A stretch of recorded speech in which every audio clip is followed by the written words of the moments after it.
പുതിയ വീഡിയോയിലേക്ക് സ്വാഗതം. ഞാനിന്ന് ചെയ്യാൻ പോകുന്ന കാടൻ മുട്ടയും കൂണും വെച്ചിട്ടുള്ള ഒരു റോസ്റ്റാണ്. കൂണ് നല്ലോണം കഴുകി വൃത്തിയാക്കി വെച്ചിട്ടുണ്ട്. അതിൻ്റെ ഇതൊക്കെ കളഞ്ഞിട്ടാണ്, കറുത്ത സാധനങ്ങളെല്ലാം ചിരണ്ടി കളഞ്ഞതിന് ശേഷം നന്നായിട്ട് കഴുകി എടുത്ത് കഷ്ണിച്ച് വെച്ചിരിക്കുകയാണ്.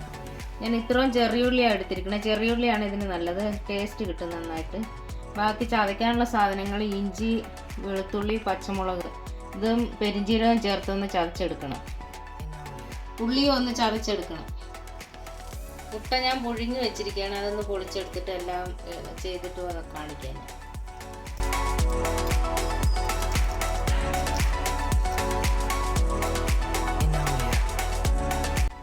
പച്ചമുളകും ഇഞ്ചിയും വെളുത്തുള്ളി എല്ലാം കൂടി ഒന്ന് ക്രഷ് ചെയ്തെടുക്കാം. പിന്നെ പെരിഞ്ചീരകം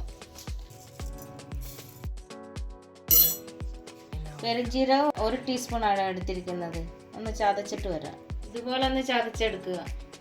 ചെറിയ ഉള്ളി ഇതുപോലെ ഒന്ന് ചതച്ചെടുത്തിട്ടുണ്ട്. വെളിച്ചെണ്ണയാണ് കഴിക്കുന്നത്. എണ്ണ ചൂടായ ശേഷം കുറച്ച് മഞ്ഞൾപ്പൊടി ഇട്ട് കൊടുക്കുക, മുളക് പൊടി, ചതച്ച ഉള്ളി,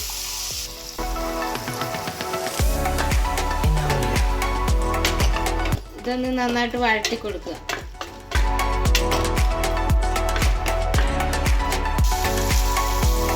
ചതച്ച് വെച്ച പച്ചമുളക്, പെരിഞ്ചീരകം, വെളുത്തുള്ളി,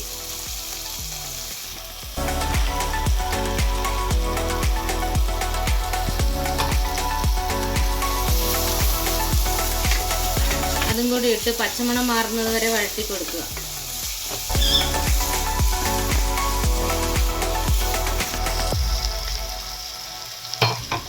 ടീസ്പൂൺ മല്ലിപ്പൊടി ഇട്ടിട്ടുണ്ട്.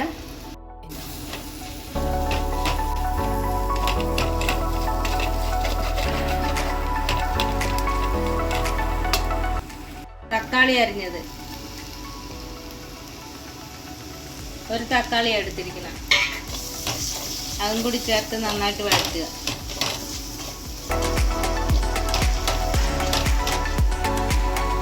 ടൊമാറ്റോ സോസ്,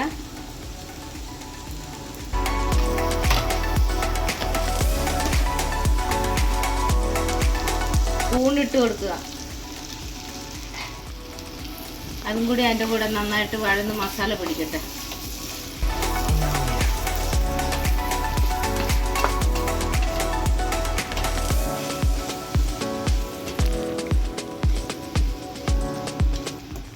തിളച്ച വെള്ളം ഒഴിച്ചു കൊടുക്കുക.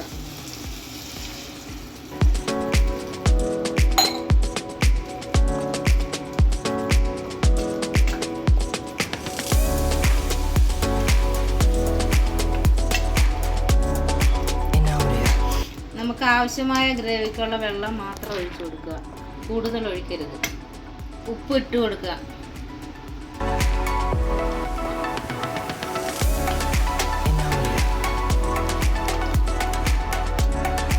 ടേസ്റ്റ് ഒന്ന് നോക്കട്ടെ.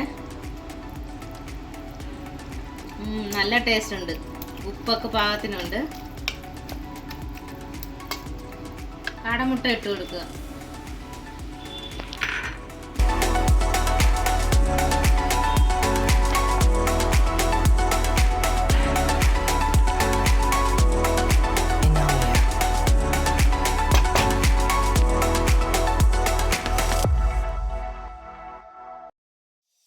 അഞ്ച് മിനിറ്റ് നേരം ഒന്ന് മൂടി വെക്കുക. കറി നന്നായിട്ട് വറ്റി കുറുകിയിട്ടുണ്ട്. ഇതിലേക്ക് കുറച്ച് കറിവേപ്പില ഇട്ട് കൊടുക്കുക. മല്ലിയില വേണ്ടവർക്ക് മല്ലിയില ചേർക്കാം, കറിവേപ്പില ചേർക്കാം, എന്താണ് ഇഷ്ടമുള്ളത് ചേർക്കുക. കറി റെഡി ആയിട്ടുണ്ട്. ഇന്നത്തെ എൻ്റെ വീഡിയോ ഇഷ്ടമായെങ്കിൽ ലൈക്ക് ചെയ്യുക, ഷെയർ ചെയ്യുക, സബ്സ്ക്രൈബ് ചെയ്യുക. ഫ്രണ്ട്സിനെല്ലാം ഷെയർ ചെയ്യണേ.